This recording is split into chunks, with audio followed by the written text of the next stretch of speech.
companionship while you waited. That's great.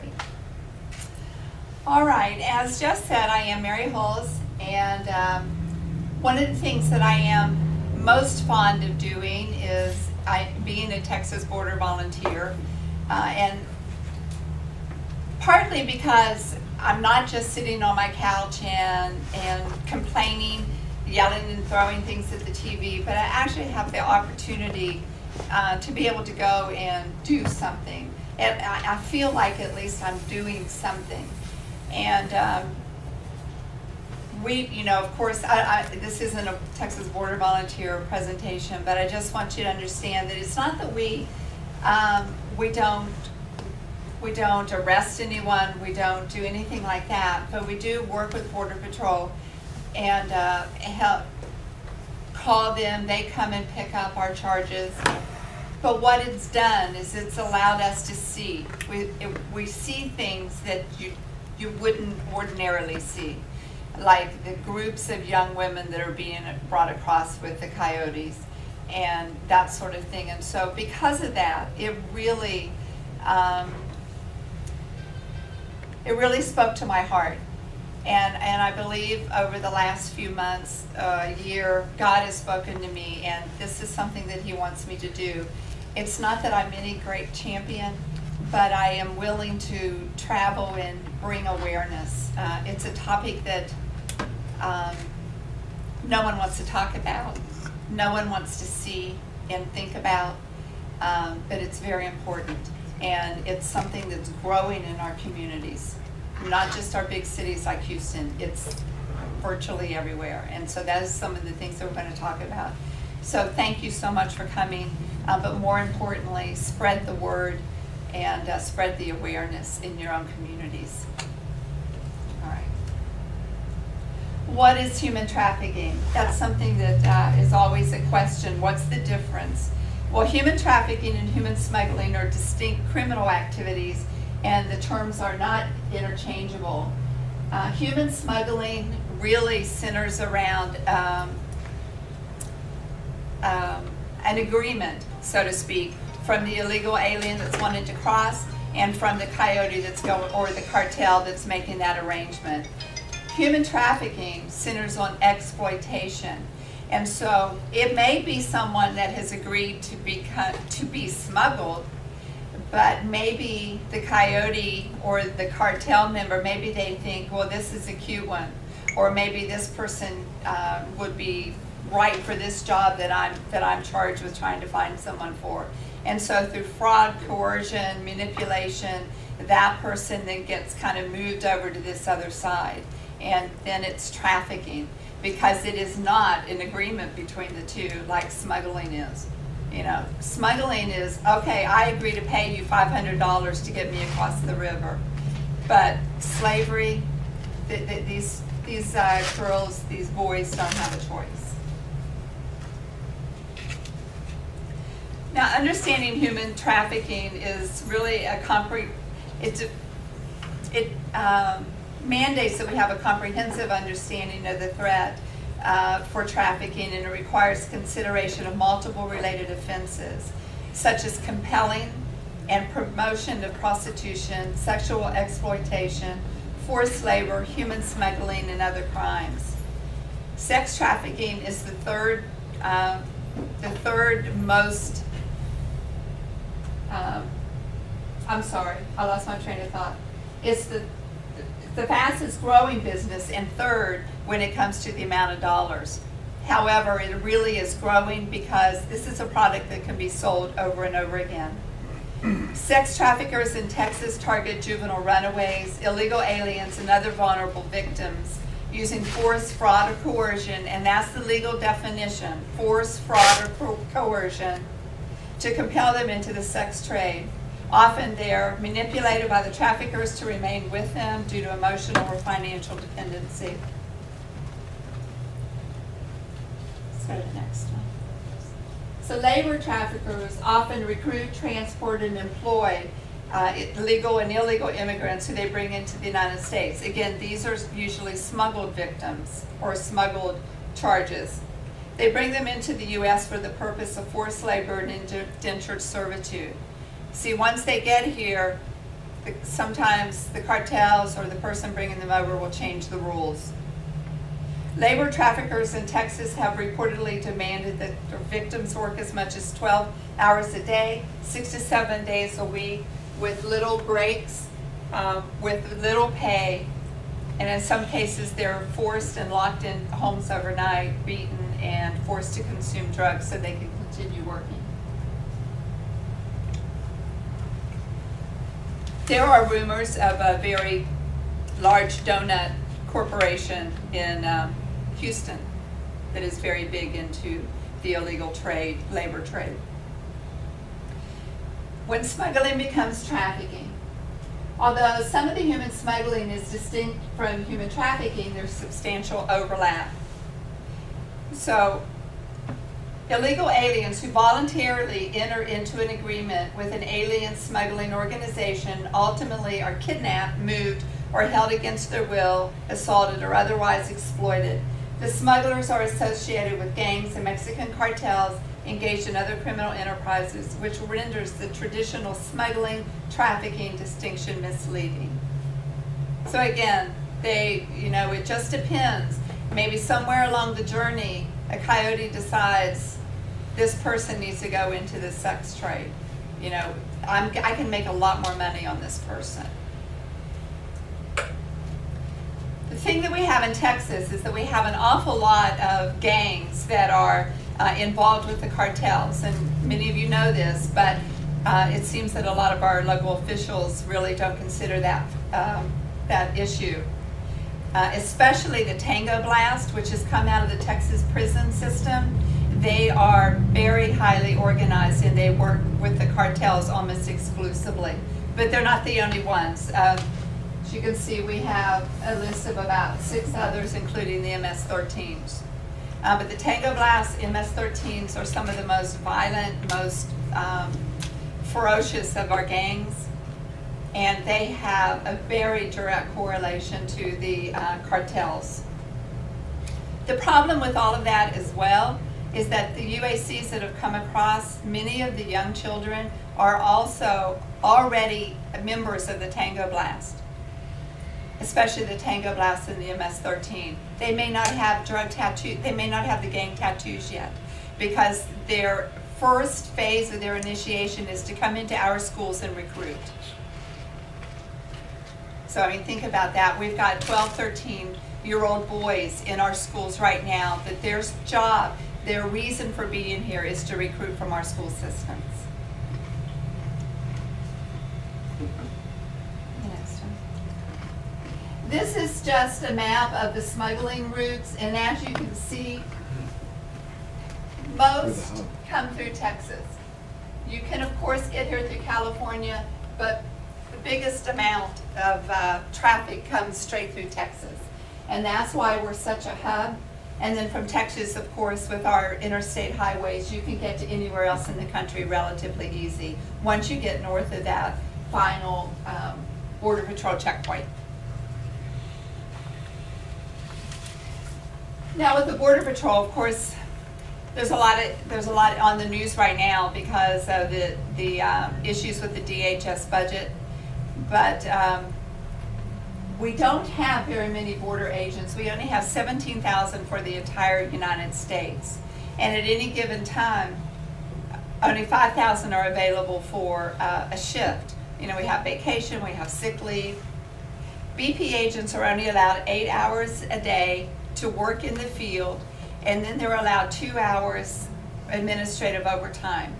But within those 2 hours, no matter what's going on at the end of their 8-hour shift, they must leave the field. So if they're working an issue out in the field and their time is up, they have to quit.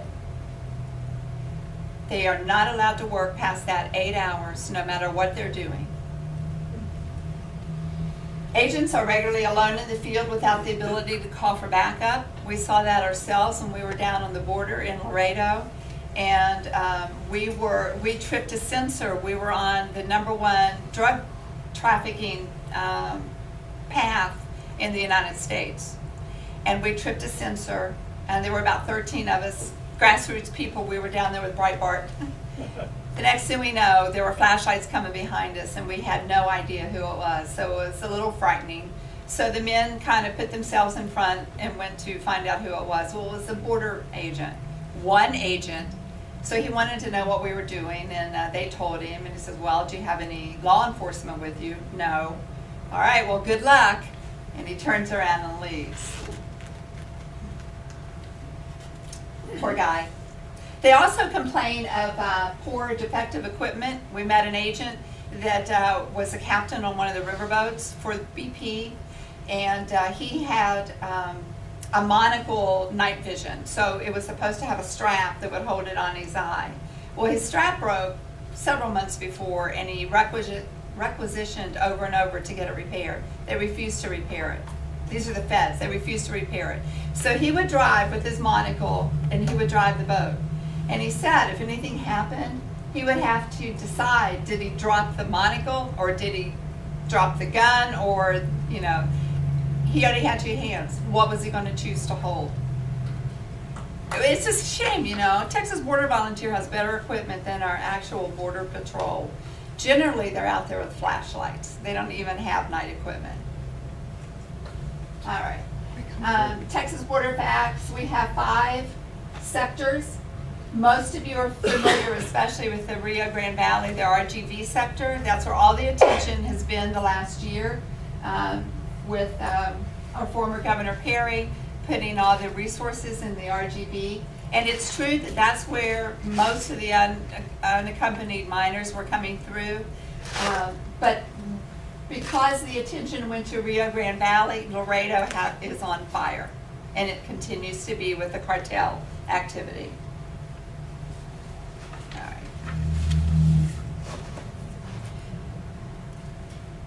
As you can see, each sector is responsible for quite a bit of territory along the border.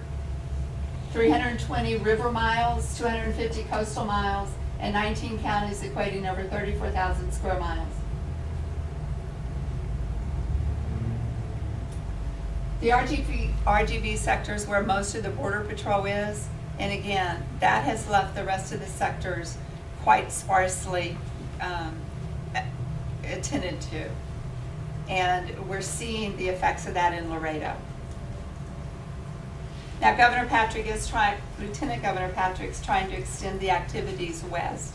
And I spent several hours Friday speaking with lots of legislative staff to encourage them to not forget about the other sectors, especially Laredo. This is just a quick graph that shows you this one down on the bottom left. The sectors, El Paso had a slight increase. Big Bend actually dropped. But the other sectors incrementally had increases in unaccompanied minors and illegals coming across in 2013. But the RGV, which is on the right-hand side, was up 161%. That was in 2013. That does not equate yet for the border surge from last year. DPS new numbers will not come out until around this April when they send out the new report.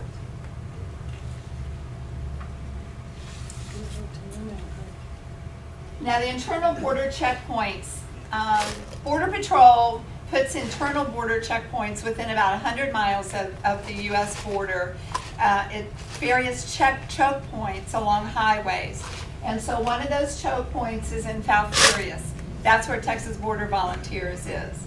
And that's because all the roads coming out of that particular part of McAllen, they all feed up and they end up going through 281 in Falfurrias. And so there's a Border Patrol checkpoint.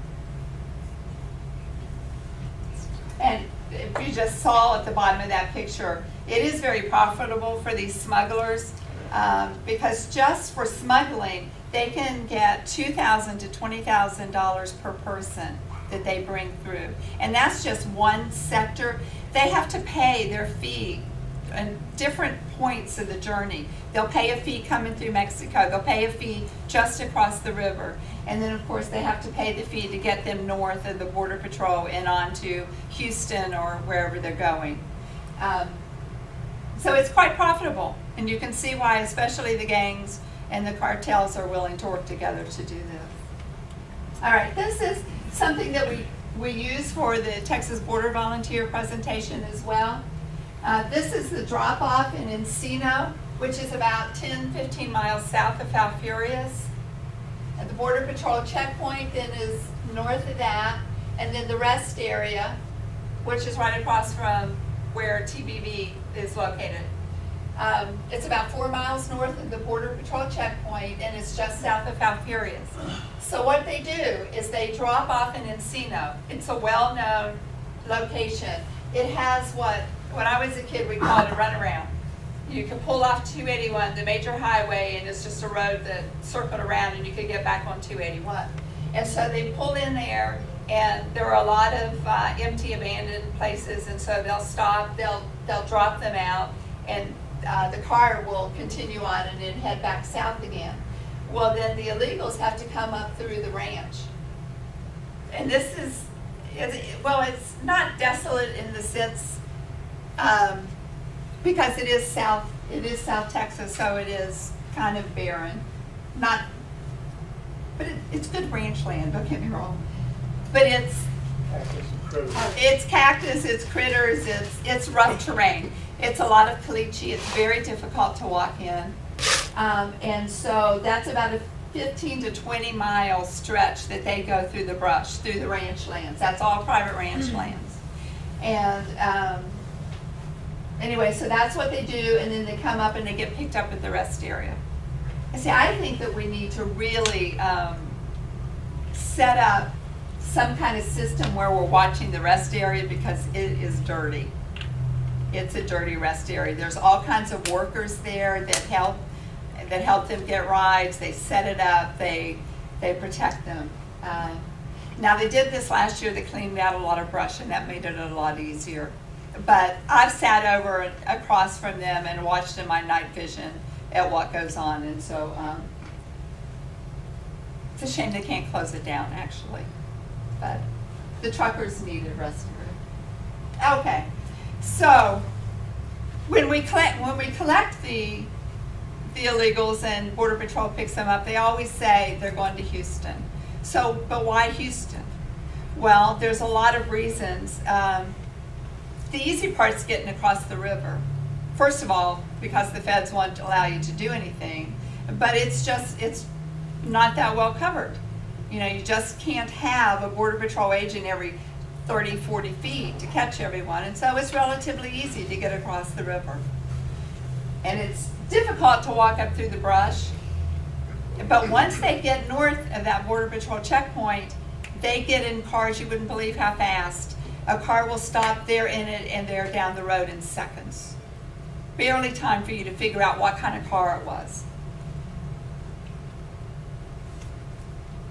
But Houston is a sanctuary city, just like many cities in in Texas, but Houston is. It has a large Hispanic community. It has a large cartel and transnational gang. What are the others? Is there other sanctuary cities in Texas? Is there any others besides Houston? San Antonio, Dallas, Austin, all the cities really. El Paso as well. Yeah. Actually, Texas, under the new regulations, most towns don't do anything because the feds won't handle it, and so it's not worth the local law enforcement's time. All right, we have a large cartel base and that sort of thing. So, and in our interstates, it's very easy. Once you get here, you can either blend in with the population, or you can head out of town in many different directions. Many of you may be familiar. This is the route that they came up this summer, and it came straight into McAllen. And so that's why most of the crossers came across the McAllen Bridge. But you can see that's a very long, tenuous journey. The green line, Border Patrol believes that's mostly used for drug smuggling. Doesn't mean, though, we don't have bad guys using that route as well, because there's not a lot of attention. This is La Bestia. I'm sure you remember that from all the stories. But the truth is, most children did not ride this train.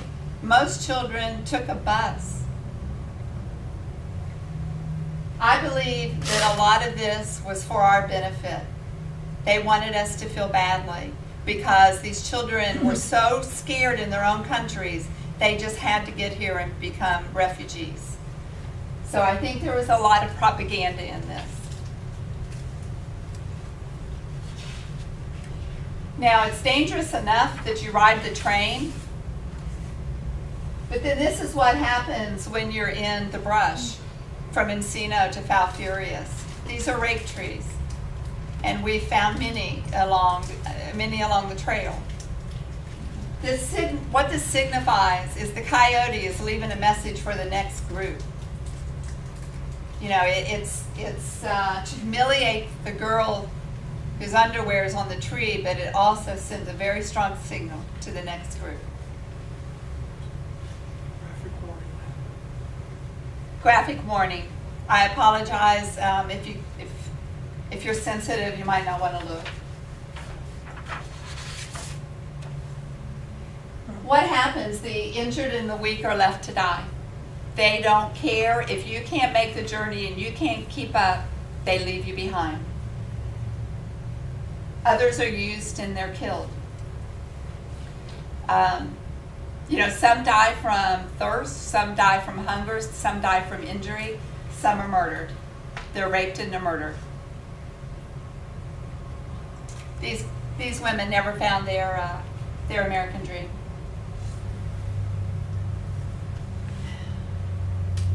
Houston, being the fourth largest town in the country, is unfortunately the number one community for trafficking. The DOJ estimates 200 active brothels in Houston, but groups that I work with estimate 300. We're home to more strip clubs and illicit spas than Las Vegas. Businesses serve as fronts for sex trafficking, including Pennzoil lube, Pennzoil not necessarily, but lube stores, just all kinds of things. They pretend they're another business when they're not. And these pop up faster than police can shut them down. And you all are on I-10. I-10 is the number one highway for trafficking. They can go east or west and they can be gone in a matter of minutes, as long as there's no accident on the toll bridge.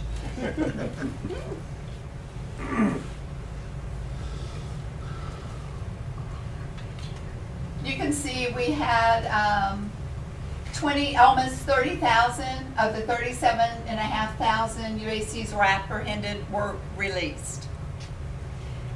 There's no information available to the public where they were sent, but the biggest problem that I see is that there is no information proving that the person that picked up these children belonged to those children. So the problem and what you have to consider is that somebody had to pay their way for those children to get here, because nobody comes here without paying. No one. So, you all know, they don't have a lot of money in Mexico. They don't have a lot of money to pay the $20,000 that it might cost to get here. And very few families would be able to save up that kind of money. So, either family members have sold those children to bring here, or they knew that once they got here, they'd be able to sell them. The question, though, is why are so many unaccompanied minors being released in Harris County and the surrounding area? And as you can see here under the red, Harris County was the number one Texas county.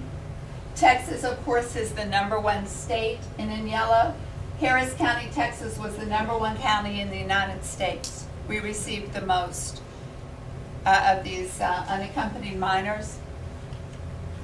They're in our schools, they're in our communities. We don't know how many are members of the gangs. But the other part is Houston is the #1 sex traffic and the trafficking community in the United States. Why would you put so many children here at risk? Why would you do that? No one can tell me. Money. You know, someone in Houston is making an awful lot of money. And someone is either buying someone off, or that person who's high in government is part of it. Do you want an answer to that question? Sure. Okay.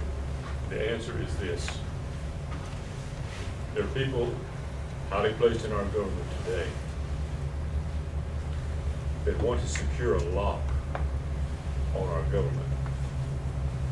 And the way they can do that is by flipping Texas. If they get enough immigrants in Texas, and if enough of those immigrants survive to raise children to be 18 years old,